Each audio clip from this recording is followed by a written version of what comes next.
Assalamualaikum warahmatullahi wabarakatuh. Melanjutkan materi mata pelajaran produk kreatif dan kewirausahaan, yaitu tentang etika wirausaha. Etika wirausaha bisa diartikan sebagai komitmen untuk melakukan yang benar dan menghindari yang tidak benar. Hal ini dinyatakan oleh Zimmer. Kemudian, ahli Hill dan Jones menyatakan etika bisnis adalah suatu ajaran untuk membedakan antara salah dan benar. Kemudian ahli Velasquez menyatakan bahwa etika bisnis merupakan studi yang dikhususkan mengenai moral yang benar dan salah.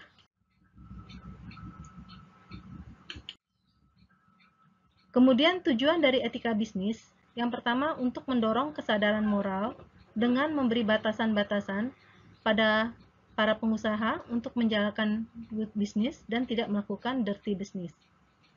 Yang kedua, tujuannya adalah memiliki aturan yang dapat mengarahkan dalam mewujudkan citra dan manajemen bisnis yang baik.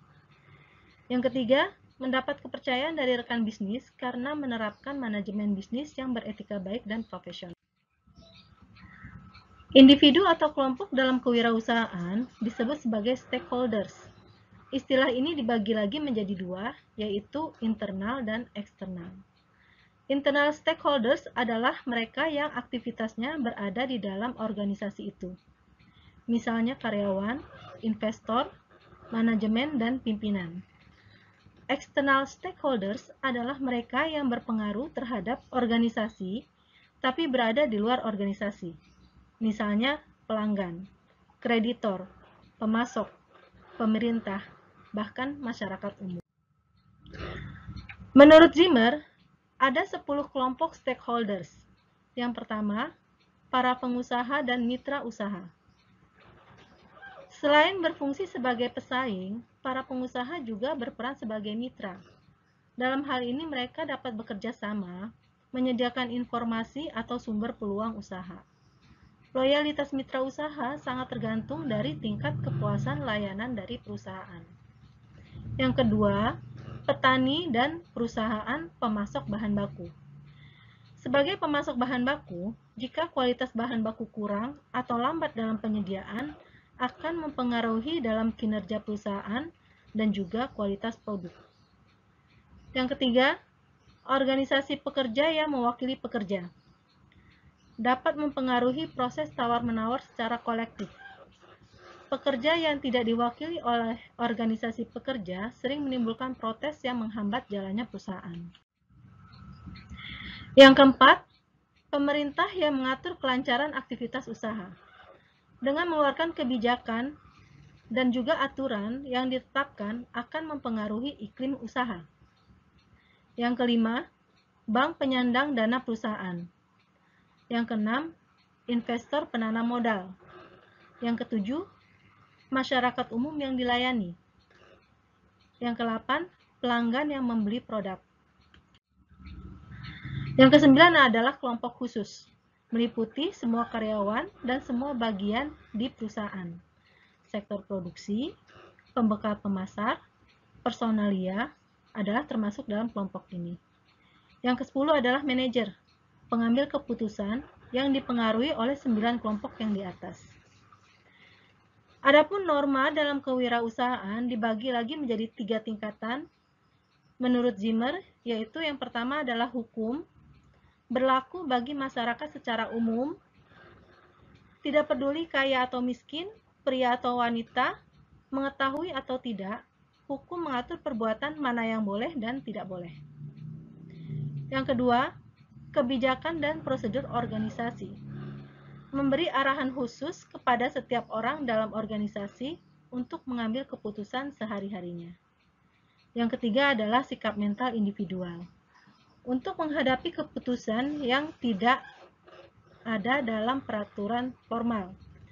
Sumber nilai moral dan sikap mental diketahui berasal dari keluarga, agama, sekolah, dan juga pengalaman. Ada 10 prinsip etika wirausaha. Yang pertama adalah kejujuran, penuh kepercayaan, sungguh-sungguh, tidak bersikap curang, tidak mencuri, tidak menggelapkan, dan juga tidak berbohong. Yang kedua adalah integritas, memegang prinsip, melakukan kegiatan dengan hormat, tulus hati, berani, dan penuh pendirian. Yang ketiga adalah memelihara janji, menaati janji, patut dipercaya, penuh komitmen. Kemudian yang keempat adalah kesetiaan, hormat, dan loyal pada keluarga, teman, karyawan, dan negara, tidak membocorkan informasi atau tidak memperlihatkan informasi yang diperoleh dalam kerahasiaan. Yang kelima adalah kewajaran atau keadilan. Keadilan dan berbudi luhur, bersedia untuk mengakui kesalahan dan memperlihatkan komitmen keadilan, persamaan perlakuan individual, dan toleran terhadap perbedaan. Yang keenam adalah suka membantu orang lain. Yang ketujuh, hormat kepada orang lain, menghormati martabat manusia, menghormati kebebasan dan hak menentukan nasib sendiri bagi setiap orang. Yang ke-8 adalah warga negara yang bertanggung jawab. Yang ke-9, mengejar keunggulan. Yang ke-10, dapat dipertanggungjawabkan. Adapun manfaat dari etika bisnis, yang pertama adalah pengendalian diri. Pelaku bisnis harus mampu mengendalikan diri mereka untuk tidak memperoleh apapun dari siapapun dalam bentuk apapun. Yang kedua, pengembangan jati diri.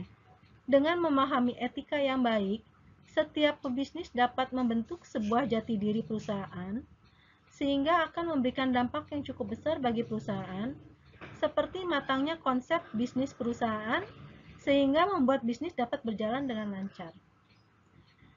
Yang ketiga, suasana persaingan sehat. Persaingan bisnis yang ketat, baik terjadi pada internal ataupun eksternal perusahaan.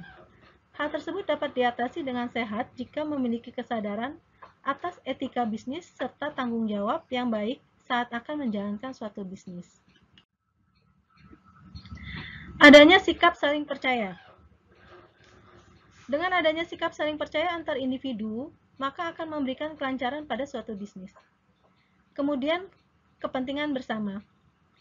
Kesadaran etika pada setiap individu akan berdampak pada pelaku bisnis untuk lebih memperhatikan kepentingan bersama daripada kepentingan individu, sehingga tidak mewujudkan tujuan atau meraih kesuksesan dalam menjalankan bisnis yang begitu sulit.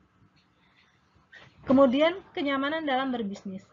Kenyamanan berbisnis ini dapat mendorong pelaku bisnis untuk bekerja lebih optimal, sehingga memberikan dampak positif bagi bisnis, seperti tercapainya tepat waktu.